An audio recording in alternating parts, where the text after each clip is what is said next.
I think in the last 2 years I've been to 16 funerals. Every time I watch the news, it's somebody else died from an overdose. I feel like everybody's dying.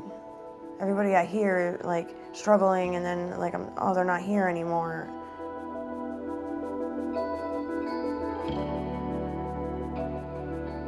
Most of the folks that are dying have not even made it into meetings yet. It's killing people before they even get a chance to do that.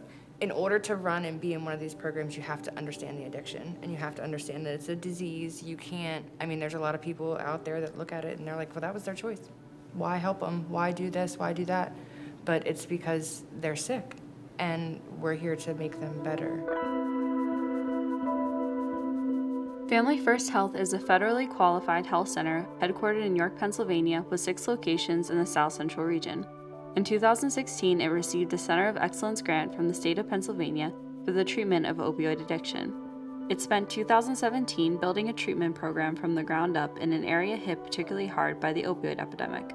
The results are remarkable. I often tell people, one of the questions that we got early on was, when were we going to discharge people? When would they be done? Was that going to be 30 days, 60 days, or 90 days? And, my response would be, if we really absorb the substance use disorder as a chronic illness, then I could compare that to diabetes. And I would never say, well, we got a diabetic, a new diabetic through her first 90 days, we're good, we're checking that off the list, let us know when you have a problem. So I think there's a great opportunity to start to reframe recovery as a lifelong process where professionals really can be available to people throughout that process. Patients receive treatment in a primary care setting through medication-assisted treatment and a model designed by Family First that puts equal weight on biological, psychological, and social needs. Experts estimate that anywhere from 70 to 90% of patients in treatment for opioid addiction relapse. In 2017, only 17% of Family First Health substance use patients tested positive for any opioid. It's always been important that it's different. And one of the things that we did to really drive that home was our medical appointments. We're doing this in the context of primary care. And so having patients simply going to the doctor is important for a chronic disease. We have this special ability to see patients for their primary care, assess for use, and then figure out a treatment plan. By surrounding the patient with a care team, including a physician, a case manager, a dedicated MAT nurse, a recovery support specialist, and a licensed clinical social worker, the model addresses all circumstances of a patient's life. It focuses on incremental change instead of complete abstinence. These are not just clients. These are not just patients. They become part of our lives in a lot of ways. In the context of primary care, you walk life with people. So that by definition is a different thing than a treatment program in a standard sense where you're going to see them for 90 or maybe 120 days and you go, okay, great, you just keep up the good work. We're here, we're going to continue to do life with them. Counseling is part of a larger set of services the program uses to drive ongoing engagement. Every recovery is different, and studies show that how frequently and how effectively a patient interacts with the care team is more important to success than the application of any particular type of therapy. Family First Health believes that as long as a patient is willing to have a conversation, they have a chance to be healthier tomorrow than they are today. I've seen it work to where, we don't hear from people, but we're still continuing to call them, and then we just catch them at the right time, and they're more willing to do things. So I think that's a big piece of it, and just having all these supports around them at these different professions, so to speak, case management, recovery support, behavioral health, I think it's really important to surround them. I always say more support's good support, and here at Family First, I definitely feel like we offer them a lot of support, and if it's not here, we find it for them. We don't kick people out, if you will. You can always come back to us. We don't say, you can't try again.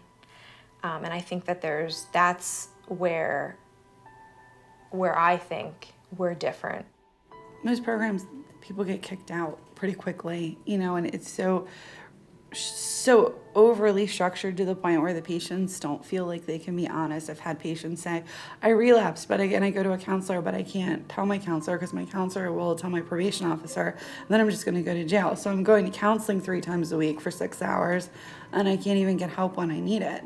It cannot be held solely within behavioral health. Things have got to be rooted in, linked with, integrated with primary care. The piece that I keep bringing up is the engagement, and so many levels of engagement, because it's not just about the treatment for substance use disorder, it's about overall well-being. And that's the approach we're taking. In a traditional treatment model, those pieces may not be as strong. And so to see those pieces come together, it's only then that we'll be able to really peel back the layers of substance use. This is the work that people have been avoiding that I believe has the opioid epidemic where it is. You know, rolling up your sleeves and getting into somebody's life and doing that work.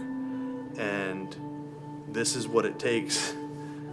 I believe this is what it takes to get out there and be effective and save people's lives, and not only that, but change their lives so they can become responsible, productive members of society.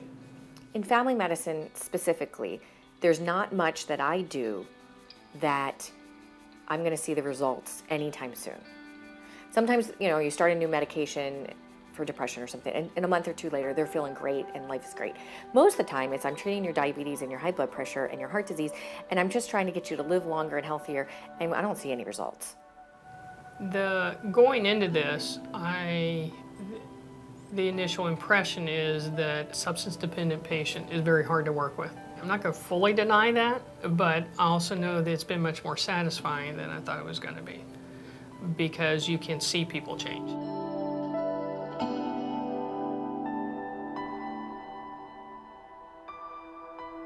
Before I overdosed those 2 times last May, I was in the hospital for 2 months in a coma. So I really felt like I didn't really have another time. Like I knew that if next time I would probably die. I knew that was gonna happen. And I'm just excited to see how life really is. Like, I'm gonna experience Christmas. Like, I haven't done that in years. I haven't felt good in years. I haven't felt loved. I haven't felt anything. I didn't love myself, and I do today.